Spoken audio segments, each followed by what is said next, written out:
बॉलीवुड में कई स्टार्स हैं जो अपने एटीट्यूड के लिए जाने जाते हैं। सबसे पहले नाम आता है राजकुमार का और इसके बाद राजेश खन्ना साहब का। राजेश खन्ना साहब इंडस्ट्री के पहले सुपरस्टार थे।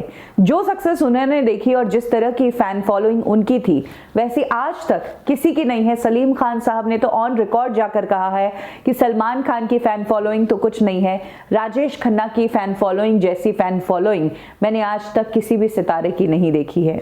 तो कुछ इस तरह का रुतबा राजेश खन्ना साहब का था। कहना गलत नहीं होगा कि स्टारडम उनके सिर में चढ़ी हुई थी।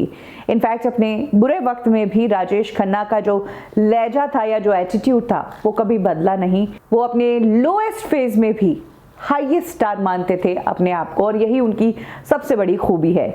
एक ऐसा किस्सा है जिससे ये पता चल जाएगा कि स्टारडम के चलते राजेश खन्ना साहब को अगर कोई फायदा भी मिल रहा हो तो भी वो अपना एटीट्यूड ही दिखाते थे और फायदा लेने से मना कर देते थे। तो आज कब की और कैसे में मैं आपको वही किस्सा बताने वाली हूँ।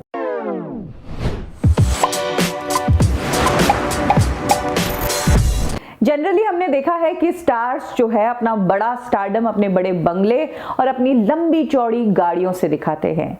राजेश खन्ना साहब के पास इंडस्ट्री में बिगेस्ट बंगलो था और कारों की तो कोई कमी ही नहीं थी। वो कारों के भी काफी शौकीन थे।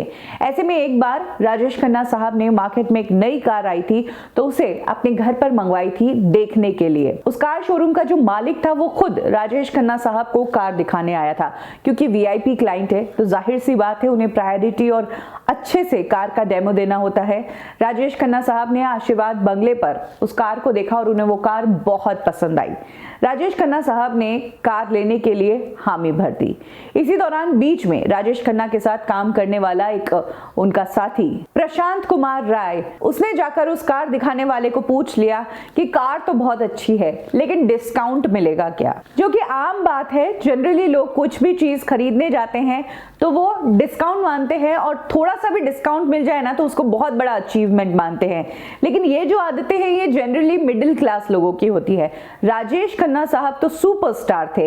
ऐसे में राजेश खन्ना जिन्हें खुद मार्केट में मुंह मांगी कीमत मिलती थी वो खुद भी मुंह मांगी कीमत देने में विश्वास रखते थे। यही कारण है कि उस दिन जब प्रशांत राय ने उस कार के लिए डिस्काउंट मांगा तो राजेश खन्ना ने प्रशांत राय को ऐसी डांट लगाई कि शायद वो जिंदगी भर इस किस्से को याद रखेंगे।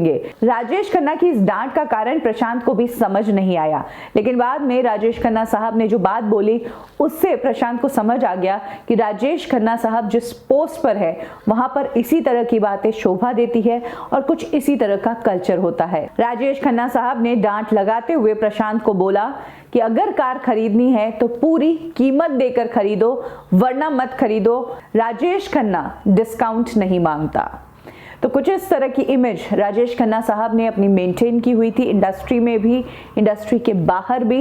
यही कारण है कि उनको लेकर कई किस्से आते हैं, उनकी लाइफ के लो फेज के भी किस्से आते हैं। लेकिन साथ में ये बात भी कही जाती है कि जिंदगी में कभी भी कुछ भी हुआ हो, राजेश खन्ना जब तक जिंदा थे तब तक वो सुपरस्टार ही थे और एक सुपरस्टार के रूप में ही वो मरे हैं। कब की और कैसे में अभी के लिए बस इतना ही। फिर मिलेंगे बॉलीवुड की एक और स्टोरी के साथ। लाइक करें हमारा फेसबुक पेज बॉलीवुड ठिकाना, फॉलो करें हमें इंस्टा पे और सब्सक्राइब करें हमारा यूट्यूब चैनल बॉलीवुड ठिकाना।